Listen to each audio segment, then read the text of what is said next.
Hello friends, welcome to மஞ்சள் recipes. இன்றைக்கி நம்ம வீடியோவில் இஞ்சி மல்லி கஷாயம் எப்படி செய்யுதுன்னு பார்க்க போகிறோம். நிறைய பேர் அடிக்கடி தலைவலின்னு மாத்திரை சாப்பிடுவீங்க. அந்த மாத்திரை சாப்பிட நிறுத்திட்டு இந்த மாதிரி ஒரு கஷாயத்தை குடிச்சு பாருங்கள், உங்களுக்கே ரொம்ப நல்ல ரிசல்ட்டு கிடைக்கும். இந்த இஞ்சி மல்லி கஷாயத்தினால நம்ம உடம்புக்கு நிறைய பெனிஃபிட் இருக்குது. அந்த பெனிஃபிட்டெல்லாம் நம்ம கஷாயம் செய்யும்போது ஒவ்வொன்றா பார்த்துடலாம். வாங்க, இப்போ நம்ம இஞ்சி மல்லி கஷாயம் எப்படி செய்யுதுன்னு நம்ம வீடியோவில் பார்த்துடலாம். இதுக்கு ஃபஸ்ட்டு நம்ம மிதமான சூட்டில் மல்லி லைட்டாக வறுத்து கொரகொரப்பாக பவுட்ரு பண்ணி வச்சுக்கோங்க. இந்த கஷாயத்துக்கு நம்ம இந்த மாதிரி மல்லி நம்ம ரெடி பண்ணி வச்சுட்டோன்னா நம்ம கஷாயம் செய்யும் போது எப்போ வேணாலும் யூஸ் பண்ணிக்கலாம். இப்போ நம்ம இஞ்சி மல்லி கஷாயம் செய்ய ஆரம்பிச்சிடலாங்க.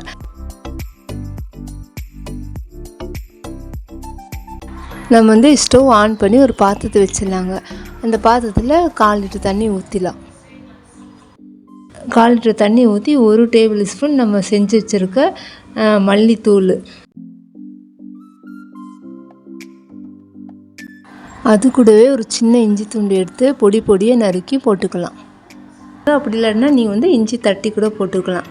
அது கூடவே 2 டேபிள் ஸ்பூன் நாட்டு சர்க்கரை, நம்ம வீட்டில் நாட்டு சர்க்கரை இருந்தாலும் யூஸ் பண்ணிக்கலாம். அப்படி இல்லாட்டினா வெல்லம், அப்படி இல்லைன்னா பனக்கல்கண்டு, இதில் 3ல் எது வேணாலும் நம்ம யூஸ் பண்ணிக்கலாம். இஞ்சியில் நிறைய மருத்துவ குணம் இருக்குது. அதனால் நம்ம உணவில் இஞ்சி அதிகமாக சேர்த்துக்கிறது ரொம்ப நல்லது. ஸ்டவ் சிம் பண்ணி 5 நிமிஷம் நல்லா கொதிக்க விட்டுருங்க. இந்த கஷாயம் குடிக்கிறதுனால நம்ம உடல் சூடு குறையும், பித்தம் குறையுங்க. ஒருத்தவங்களுக்கு பித்தத்தினால தலைவலி, ஒற்றை தலைவலி, மயக்கம், வாந்தி, இந்த மாதிரி ப்ராப்ளம்ஸ் எல்லாம் வரும். அதெல்லாம் வராமல் இருக்கிறதுக்கு இந்த மாதிரி ஒரு கஷாயம் வாரத்தில் 2-3 தடவையாவது செஞ்சு குடிக்கும்போது நம்மளுக்கு இருக்கிற அந்த ப்ராப்ளம்லாம் சரியாயிடும். அதனால் நீங்கள் கண்டிப்பாக இந்த மாதிரி ஒரு கஷாயத்தை நீங்கள் ட்ரை பண்ணி பாருங்கள். அதே மாதிரி நம்மளுக்கு சளி, இருமல் அந்த மாதிரி ஏதாவது இருந்தால் கூட இந்த மாதிரி ஒரு இஞ்சி மல்லி கஷாயம் குடிக்கிறதுனால சரியாயிடும்.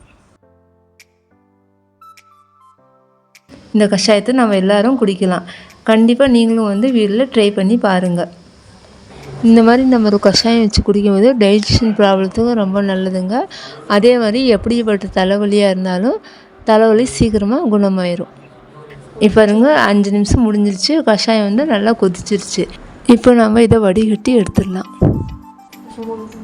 நம்ம மழை காலத்தில் டீ காஃபிக்கு பதிலாக இந்த மாதிரி நார்மலாக ஒரு கஷாயம் செஞ்சு கூட குடிக்கலாம்.